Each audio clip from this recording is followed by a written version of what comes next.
Hola, ¿qué tal? Muy buenos días a todos y a todas. Antes de iniciar, quiero agradecer al Tercer Congreso de Educación Matemática Técnica y Profesional por la invitación que me hicieron y la posibilidad de compartir con ustedes en este escenario académico. Mi nombre es Paola Balda y el día de hoy les voy a presentar los resultados de mi investigación doctoral que llevó como título Una epistemología de usos de lo proporcional. Por lo regular, cuando empezamos hablando de una investigación, siempre hablamos de los resultados de la misma. Pero yo no quiero centrarme solamente en los resultados, sino también en el proceso, en cuál fue la motivación que me llevó a hacer una investigación de este tipo, por supuesto los resultados y los aportes que hoy, 3 años después de haber realizado la investigación, aún me deja en mi práctica profesional. Iniciemos entonces con la motivación. Yo he sido docente de aula desde ya cerca de 19 años y al inicio mi proceso o mi práctica como docente se basaba mucho en la reproducción. Y pues era un escenario realmente muy cómodo para mí que obedecía como muchas características del discurso matemático escolar. Pero en algún momento de esta historia yo tuve la oportunidad de acercarme a los estudiantes en contextos diferentes a la escuela, reconocer cuáles eran los contextos donde ellos trabajaban, donde se relacionaban con sus familias. Y pues me di cuenta que las matemáticas que yo les estaba enseñando en el aula eran unas matemáticas que se alejaban mucho de la realidad. No con esto quiero decir que ellos no hacían uso de las matemáticas. Por el contrario, ellos hacían uso de las matemáticas, pero pareciera ser que esas que yo les enseñaba eran de uso exclusivo para el aula. Y pues me puse a pensar y posiblemente sí, la forma como yo les estaba enseñando obedecía un discurso que hacía que estos elementos que ellos aprendían pareciera ser que solo servían para aprobar o no una prueba que se la podría poner yo o un agente externo. En ese momento me planteé como pregunta, bueno, ¿existe una manera de materializar esa relación en doble sentido que se da entre las matemáticas que se trabajan en el aula y las matemáticas que se usan? Un poco con esta duda o con este ruido en mi mente, me fui y empecé a trabajar en otro escenario diferente. Ya no iba a ser docente de aula, sino tuve la posibilidad de ser docente tutora en un escenario que consistía en acompañar, en hacer un acompañamiento in situ a docentes que trabajaban en distintas escuelas del país. Ahí encontré un escenario súper interesante, un escenario que cambió mi forma de ver las matemáticas y que me dijo, sí, sí, dio un poco de respuesta a esa pregunta.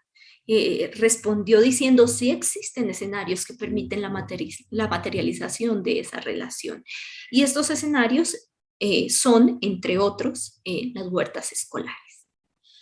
Siendo así, me di a la tarea durante 5 años de acompañar muchas escuelas con huertas escolares y de empezar a recoger esa información que no solamente me permitiera dar respuesta a través de un sí o un no, sino que me permitiera profundizar en la respuesta a este interrogante. Y entonces lo primero que yo me pregunté también, adicional a la pregunta inicial, fue, ¿cómo hago para caracterizar el contexto de la huerta? ¿Qué es lo que hacen los niños en la huerta que yo haya eh, tomado la decisión de decir que la respuesta a mi pregunta inicial fue sí, sí, y es la huerta, este escenario? Pero además, ¿cómo son esas tareas que realizan los estudiantes en la huerta? ¿Qué ocurre cuando se llevan a cabo estas tareas de la huerta? Entonces, en este acompañamiento que, como les digo, duró cerca de 5 años, estuve con los estudiantes en todo este proceso, estuve con los padres de familia dialogando, estuve con los maestros. Fueron 5 años maravillosos que me permitieron formular el objetivo de mi investigación y era fundamentar, o fue fundamentar una epistemología de usos de lo proporcional basada en el desarrollo de las tareas de la huerta escolar con la finalidad de contribuir al rediseño del discurso matemático escolar en torno a este saber. Y en este momento ustedes se preguntarán, bueno, pero ¿por qué lo proporcional si hasta ahora lo que hemos hablado es de la huerta? Y eso es precisamente sobre lo cual les quiero platicar en este momento. Cuando acompañé a la huerta o a las huertas escolares, tuve la oportunidad de identificar diversas tareas que los estudiantes realizan en este contexto, como abonar el terreno, hacer surcos, deshiervar, sembrar, trasplantar, podar, tutorar, regar, atierrar, cosechar. Cuestiones como esas. No todas las huertas que acompañé hacían todas estas tareas, otras hacían unas cuantas más, otras unas cuantas menos, pero estas fueron las tareas como en común que encontré en estas cerca de 60 huertas escolares que acompañé. Y entonces pensé que este es un escenario que además permite pensar de forma diferente las matemáticas, ¿sí? Existe, de hecho, en este escenario una manera de pensar que se difunde socialmente a través del quehacer de las tareas de la huerta. Y es que en este escenario, el saber no es cuánto conocimiento tienes en este momento, sino que el saber otorga la idea de representar el conocimiento de algo. Se construye a través de las acciones que se realizan de forma intencional y de los conocimientos previos. Eso era algo que me pareció supremamente interesante y potente. En ese sentido, el saber tiene unos fundamentos, pero además, en este contexto de la huerta escolar, el aprender es un proceso de construcción propio que además es dinámico y dota de significado aquello que queremos aprender. Otra cosa que me pareció súper interesante en este trabajo de las huertas es que en Colombia las tareas de la huerta escolar las realizan los estudiantes de básica primaria, que son estudiantes que tienen entre más o menos 6 y 11 años. Y que además se realizan en el marco de algo que se llaman los proyectos pedagógicos productivos, por lo regular de agricultura sostenible. Los niños más grandes, los niños de bachillerato, lo que hacen es tomar la producción y convertirla en productos para la venta. Los niños pequeños hacen todo el proceso de la huerta. Hay algo muy interesante y es que en el desarrollo de las tareas de la huerta, los niños llegan a acuerdos respecto a las matemáticas que son suficientes y necesarias para atender las tareas de la huerta. Y además que como contexto es un contexto con una riqueza sociocultural muy fuerte y que trae la realidad del que aprende al aula. Y eso me pareció súper potente y súper interesante. Entonces, ¿cuál fue el paso a seguir? El paso a seguir fue acompañar a los estudiantes en las huertas escolares para empezar a describir paso a paso los momentos de esas tareas. Entonces me puse a la tarea, valga la redundancia, de empezar a describir qué hacían los niños, por ejemplo, cuando deshiervan y preparan el terreno. Entonces lo primero que los niños hacen es comparan el terreno a sembrar con otro ya sembrado. Tenía una finalidad, pues, de tomar decisiones respecto a la porción de terreno que se pretende sea deshiervada. Luego había otro momento y luego otro momento.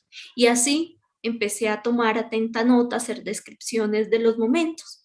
Y encontré que estos verbos, estos haceres que describen los momentos de cada una de las tareas, tenían relación con las matemáticas. Y por eso yo tomé la decisión de llamarles manifestaciones matemáticas recurrentes. Y encontré que en cada una de las tareas de la huerta escolar habían manifestaciones matemáticas recurrentes, como comparar, anticipar, clasificar, estimar, medir. Y entonces en ese momento me fui a buscar la voz de autores, de actores a través de la huerta, y de investigadores que me permitieran, pero sobre todo en este momento era más de autores y de investigadores, que me permitieran darle una connotación importante a estas manifestaciones matemáticas recurrentes. Y entonces encontré que autores como Soto Roche, en 95, dicen que existe un pensamiento proporcional en el ejercicio de la siembra. Pero también Jocom afirma que la proporcionalidad incluye aspectos culturales, históricos e institucionales. Encontré además que autores como Mochón afirman que hay nociones fundamentales de la proporcionalidad que son la comparación y la variación.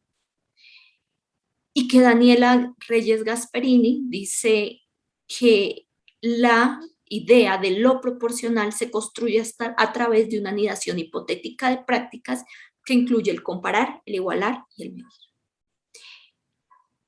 Y Wakanemen, en un estudio que hace un poco a profundidad de la proporcionalidad, dice que para no desatender la naturaleza de la razón y la proporción es necesario ver a estas como una relación y una relación entre relaciones. En ese sentido, todos los hallazgos, estos son algunos de otros tantos, todos los hallazgos que me llevaban a mí a buscar cuestionamientos o apreciaciones acerca de estas manifestaciones matemáticas recurrentes siempre me jalaban hacia la proporcionalidad, hacia lo que habían dicho autores en torno a la proporcionalidad. Y entonces construí unos supuestos investigativos. Uno de ellos fue que las manifestaciones matemáticas recurrentes traen consigo un estatus epistemológico que contribuye a la construcción de lo proporcional en este contexto particular. Además, que existe una manera matemática de pensar en el desarrollo de las tareas de la huerta escolar, la cual se materializa a través del desarrollo matemático, perdón, del desarrollo del pensamiento proporcional, matemático, pensamiento proporcional. Y que existen diferentes tipos de aprendizajes que se ponen en juego en la huerta escolar y que hacen que este sea un escenario de democratización del aprendizaje. Y entonces, en ese sentido, como estaba hablando de la proporcionalidad en un contexto de uso, decidí ya no referirme más a la proporcionalidad, sino referirme a lo proporcional. Entendiendo lo proporcional desde el mismo principio, desde el cual Ricardo Cantoral dice que se deduce que la alusión a lo matemático implica entender el uso del conocimiento matemático en los contextos donde éste se resignifica. Además, Cordero también hace alusión, y específicamente a lo proporcional, diciendo que lo proporcional es todo lo humano que tiene que ver con la proporcionalidad.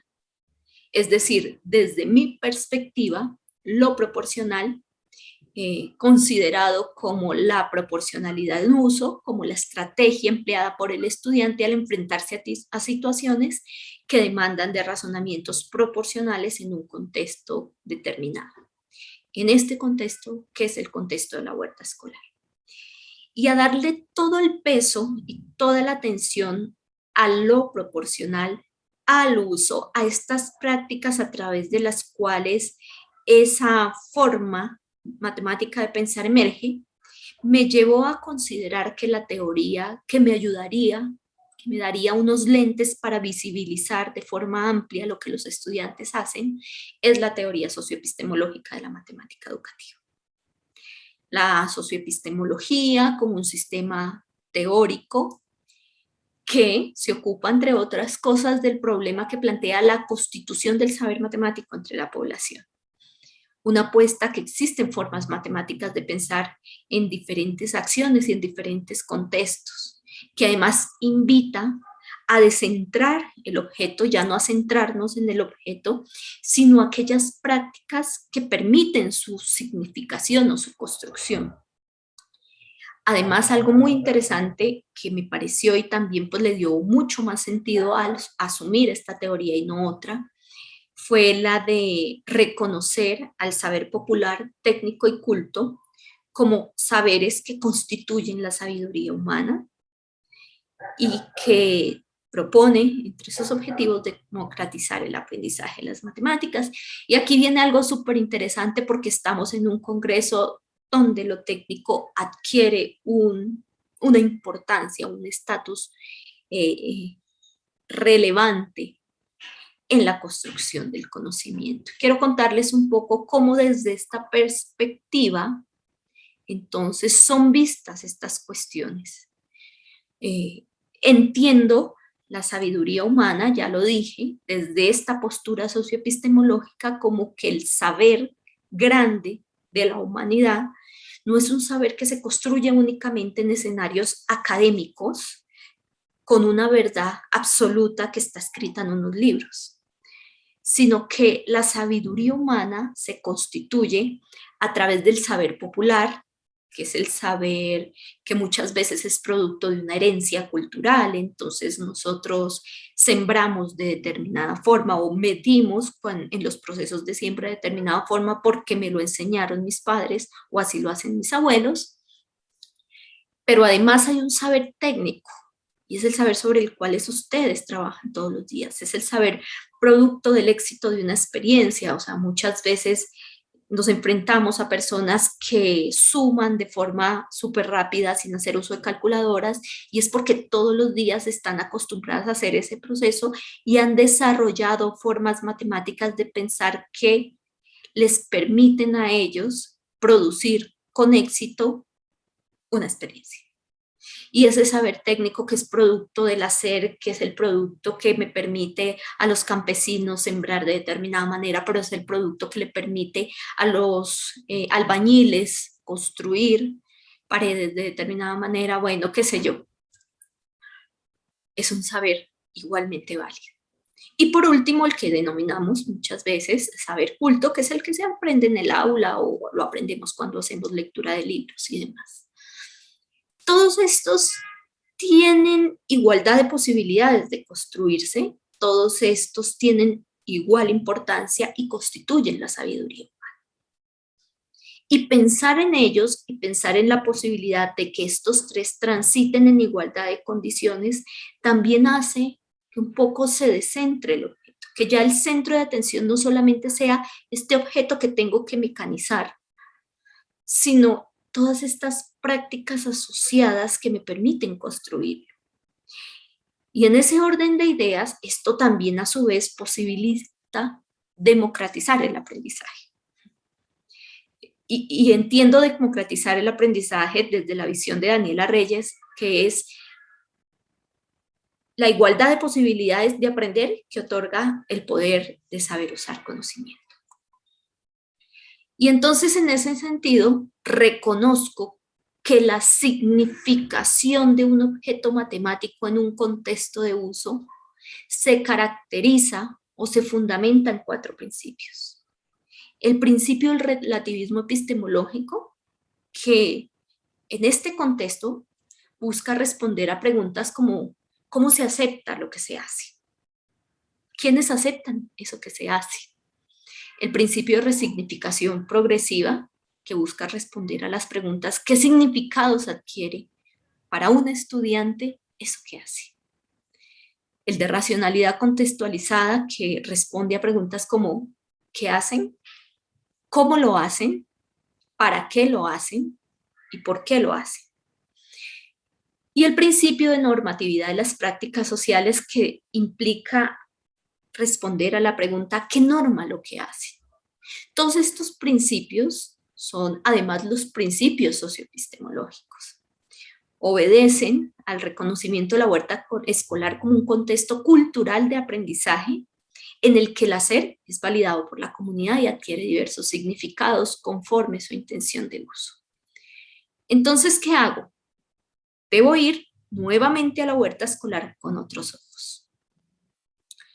Ya no para identificar, quizá desde una postura particular, cuántas matemáticas o cuáles matemáticas hay en el contexto, sino para explorar la naturaleza del conocimiento matemático que vive en el contexto, a través de herramientas, contextos y prácticas. Es decir, identificar los usos de lo proporcional en el contexto de la huerta escolar, con el fin de construir una epistemología de usos. Para ello, voy a visibilizar o voy a centrar mi atención en 2 cuestionamientos: los funcionamientos y las formas. Estos constructos teóricos este constructo teórico no es mío, el de funcionamientos y formas, ya está en el marco de la teoría socioepistemológica. Simplemente que yo le doy una significación de acuerdo a mi investigación. Y en ese sentido digo, entiendo las formas como las relaciones entre los usos y modelos de pensamiento relacionados con lo proporcional. Y entiendo, además, las formas como la identificación de cómo el niño actúa sobre esta relación. Además, entiendo los funcionamientos como la respuesta para qué usan la proporcionalidad los niños en determinada tarea de la huerta escolar. Entonces, me voy hacia la huerta escolar con una sensibilidad teórica que, como ya lo mencioné, me lo dan esos usos de lo proporcional a través de las formas y los funcionamientos, me lo dan los principios socioepistemológicos, me lo da la idea de lo proporcional, como la proporcionalidad en uso, y me la dan los modelos de razonamiento de lo proporcional. Entonces, nada, construyo unos formatos como unas mallas de organización de la información y me voy a las tareas. Y empiezo a identificar que en tareas, por ejemplo, como la siembra, hay cuestiones muy interesantes que a su vez me permiten a mí construir esa unidad de análisis fundamentada en la intencionalidad explícita, en el saber proporcional y en las acciones observadas. Entonces, las acciones observadas no son otra cosa que las manifestaciones matemáticas recurrentes y lo que los niños dicen sobre ellas cuando están en el trabajo de la huerta. Y empiezo a identificar esa intencionalidad explícita que hay, como por ejemplo que la experiencia normal que hacer, el empleo de este tipo de patrones obedece a una racionalidad, que otorga el contexto, que la anticipación trae consigo un razonamiento que reconoce que la producción depende de varios factores, unos que son controlables y otros que no, que el hacer y el éxito otorga validez a un proceder y permite que se resignifique un conocimiento, que hay una función identitaria en este contexto, pero además que en ese hacer existen unas formas proporcionales de pensar, como el tamaño del terreno como referencia, como el uso de unidades antropométricas como el paso, el palmo, el dedo para medir, que existen relaciones de dependencia entre las magnitudes, que en este caso, en el caso de la siembra, son magnitudes de diferente naturaleza, por ejemplo, la profundidad de la perforación y el éxito de la germinación, que existen relaciones de tipo cualitativo y cuantitativo, cuando dice a 2 le corresponde 2 semillas, pero a 4, 2 semillas le corresponde 2 papas, pero entonces al doble de semillas le corresponderá el doble de papas en la cosecha. Que la cantidad de hoyos que yo hago en un terreno depende de la cantidad de semillas, entonces si hago un hoyo van 3 semillas, si hago 2 hoyos van 6 semillas y cosas como esas. Y cuando empiezo a indagar a profundidad todo esto, reconozco que en la tarea de la siembra hay, 1, comparaciones. Comparaciones de un terreno sembrado con un terreno a sembrar, o a veces los estudiantes hacen comparaciones, parte todo entre una porción de un terreno con un terreno normal, que utilizan medidas antropométricas, y estoy hablando de niños de 6 años. Y hago este mismo ejercicio con la tarea de regar. Entonces encuentro pues lo mismo, ¿no? Que se realizan selecciones de tipo de riego y que estas están estrechamente relacionadas con el tipo de cultivo, entonces ahí hay como unas relaciones cualitativas que se establecen entre objetos, pero además existen relaciones entre magnitudes de diferente naturaleza, como el agua y el color de tierra, entonces los niños le dicen a uno, entre más agua, más café es la tierra, y nosotros necesitamos que sea café medio para que la planta no muera. Entonces existen unas relaciones que determinan un valor ideal, que es como ese valor que en matemáticas solemos llamar la constante de proporcionalidad, porque yo sé que si pongo esto de agua, tendré que poner esto de tierra, y si pongo esto de agua, esto de tierra, para que algo se conserve, y ese algo en este caso es el color. Que la relación entre magnitudes también produce produce una relación nueva, es decir, cuando hablamos de agua y tierra, el resultado es textura, dan cosas como esas. ¿Sí? Y se empiezan a llegar a conclusiones súper interesantes de cada una de las tareas. Este fue un ejercicio que hice con cada una de las tareas. Y gracias a este análisis empiezo a encontrar que existen unos usos de lo proporcional que emergen del contexto de la huerta escolar. Y esos usos son básicamente tres. Uno, el establecimiento de comparaciones entre magnitudes de igual y distinta naturaleza y las relaciones entre ellas. Dos, la construcción de patrones y unidades de medida. Y tres, la construcción de generalizaciones manifestadas a través de expresiones verbales. O sea, estos tres son el resumen de todo este análisis que se hizo durante 5 años. El primer uso, que es el establecimiento de comparaciones entre magnitudes de igual o distinta naturaleza. Vamos a hablar de las comparaciones entre magnitudes de igual naturaleza. Por lo regular se dan en el contexto de la huerta escolar, en un mismo sistema, cuando hablamos tierra-tierra, por ejemplo, terreno-terreno, perdón, comparaciones de tipo parte-parte, este pedazo del terreno con este otro, o parte todo este pedazo del terreno con la totalidad. O también en distintos sistemas, son de igual naturaleza este terreno con este otro terreno. Están diferentes, pero se pueden comparar. Esto implica que los estudiantes reconozcan características comparables, que exista un reconocimiento de la posibilidad directa de comparación no numérica, que haya un reconocimiento de un objeto de referencia para comparar y que haya un reconocimiento de existencia de un intermediario ante la imposibilidad de hacer comparaciones directas. Yo no puedo coger este terreno y ponerlo encima del otro, entonces tengo que utilizar un intermediario. Para establecer comparaciones entre magnitudes de igual o distinta naturaleza, también tenemos las comparaciones entre magnitudes de diferente naturaleza.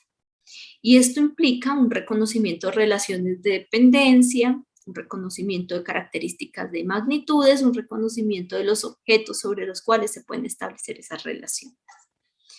También estas comparaciones implican de una u otra forma un reconocimiento de las características de las magnitudes.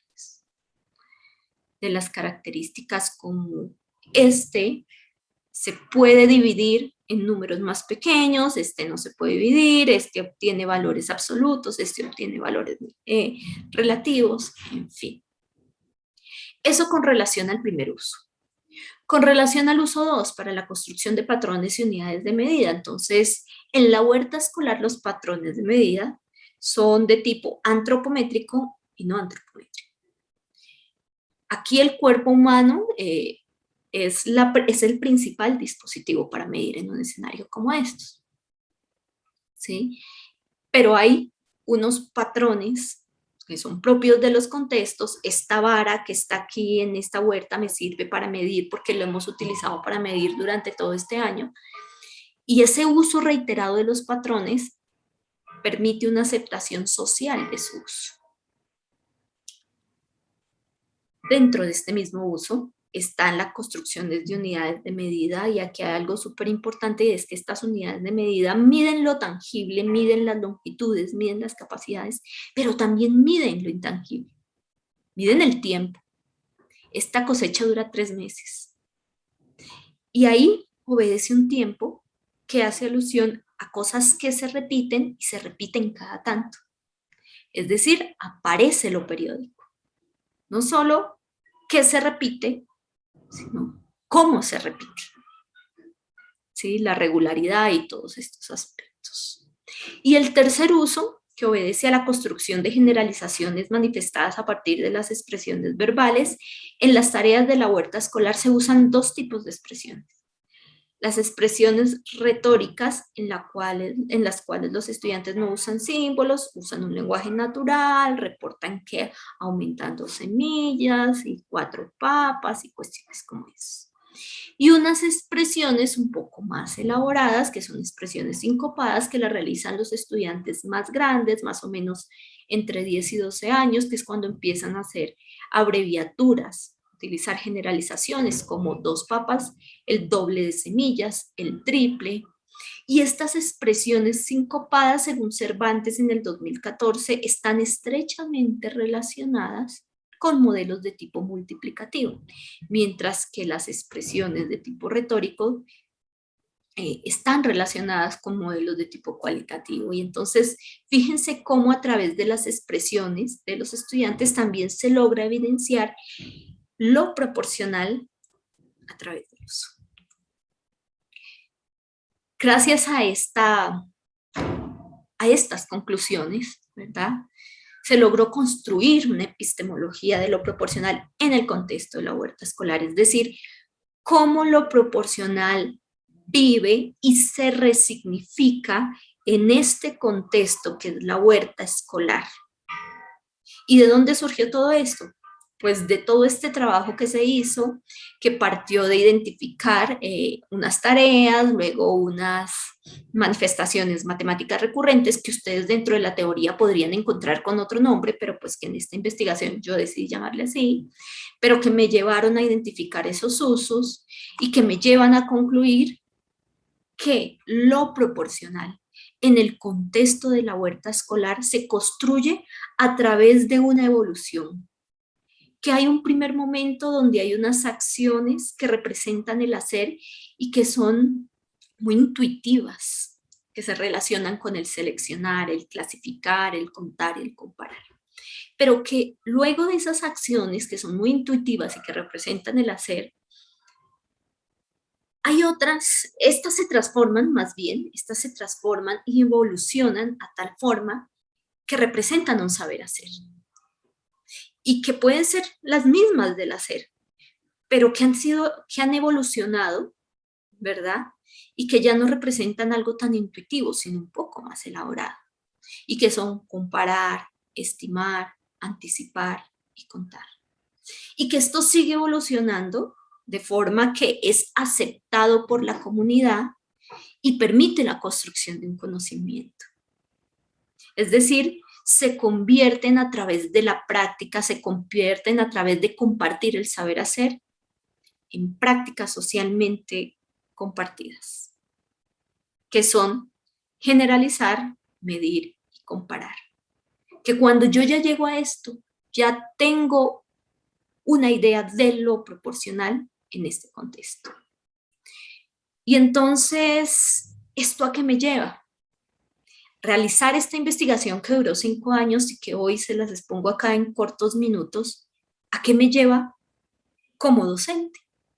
Porque en últimas, muchos de los que estamos aquí somos docentes y decimos, bueno, Paola fue una huerta, identificó cómo los niños trabajan lo proporcional, identificó cómo la proporcionalidad se construye y cuál es el sentido del uso, y entonces, ¿y en la práctica qué?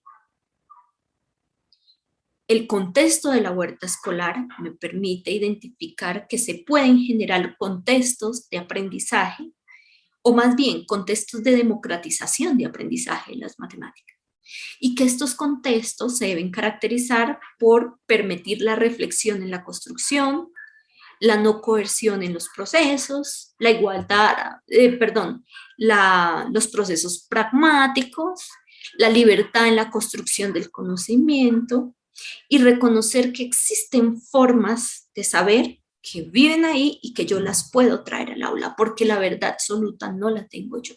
Y es que en este escenario de la huerta escolar, el saber cultural, que es el que traen los niños, el saber técnico, que también lo traen y lo aprenden con el hacer, y el saber sabio están en igualdad de condiciones. Es decir, la construcción de saberes debe darse en un escenario de colaboración libre, pragmático, reflexivo, no coercitivo, en igualdad de condiciones, donde el contexto tenga un estatus de escenario adocrático, donde la estructura de construcción del conocimiento no sea lineal y donde lo técnico, lo cultural y lo culto cohabiten en igualdad de condiciones. A la luz de eso, como maestra dije, ¿cómo hago para que mis clases, y esto no lo pensé en el momento que hice la tesis, sino que lo he seguido pensando y lo he seguido elaborando y posiblemente siga elaborando, ¿no? ¿Y cómo hago para que mis clases de matemáticas, que no significa ahora que voy a traerme huertas a todas mis clases, porque no es el objetivo, pero sí cómo hago para traer estas características y estas posibilidades que otorga un escenario como estos a mi práctica. Entonces he ido pensando y he ido construyendo una metodología para enseñar las matemáticas, que se fundamenta en 5 momentos y en un sexto momento transversal. El primer momento es un momento introductorio, en el cual traigo un contexto socialmente relevante, un contexto de significancia para mis estudiantes. El segundo momento es un momento exploratorio, en el cual, como docente, establezco unas preguntas que sean detonantes de discusiones en este escenario. En tercer lugar, hago una parte procedimental en la cual, a través de preguntas, de estrategias, permito que los estudiantes usen diversas herramientas para construir un conocimiento. Un cuarto momento donde los estudiantes exploran este conocimiento y lo ponen en juego en otros escenarios. Un quinto momento, que es el momento de ejercitación, donde los estudiantes pues exploran un poco esta ejercitación de procedimientos, y el momento transversal, que es un momento de evaluación que está presente en cada uno de los momentos, sobre todo a través de una evaluación formativa. Esto me ha permitido pues participar en diferentes escenarios académicos, la construcción de algunos artículos para algunas revistas, con algunas apuestas y algunos reconocimientos a nivel de premios. Más allá de eso, y fíjense que la investigación no tenía como objetivo ese en particular, la investigación finalizó en el 2018, esta propuesta la hago yo en el 2019 después de muchos años de trabajo, después de haber, no está dentro de la tesis como tal, pero sí surge de las mismas reflexiones que esta investigación me permite. Y me ha permitido a mí como docente transformar mi práctica. Esta es una de mis clases de matemáticas, donde estoy con los estudiantes haciendo unas cuestiones de recetas para trabajar la proporcionalidad. Acá no lo trabajo a través de fórmulas, sino a través de la exploración. Al final se llega a ese proceso, al final incluso se hacen modelos de las relaciones proporcionales que se establecen en la elaboración de una receta. Pero esto me ha permitido una reflexión en torno a lo que hago y en torno a la transformación de mi práctica. Y es una reflexión súper interesante, sobre todo cuando nos pensamos como docentes de un escenario técnico, porque el escenario técnico implica reconocer con mucha fuerza ese hacer. Y entonces, ¿cómo ese hacer de los estudiantes, cuando por ejemplo están cocinando, lo puedo traer a mi clase de matemáticas para lograr visibilizar los significados que le otorgan a lo proporcional, a lo numérico, a lo variacional, a lo aleatorio? ¿Cómo yo lo hago? ¿Cómo yo jalo ese contexto y como maestro empiezo a generar una serie de preguntas e interrogantes que conduzcan al estudiante a que a partir de ese contexto de significancia para él se construyan las matemáticas? Claro, esta investigación como investigación tiene otras posibilidades investigativas, las cuales pues los invitaría a todos ustedes a seguir, si así lo consideran, pero también a que a través de estas posibilidades investigativas visibilicemos una nueva forma de ver las matemáticas. Esa es mi presentación de hoy. Quiero agradecer nuevamente por la invitación que me hacen y quedo atenta a todas las preguntas que haya de parte del auditorio. Muchas gracias.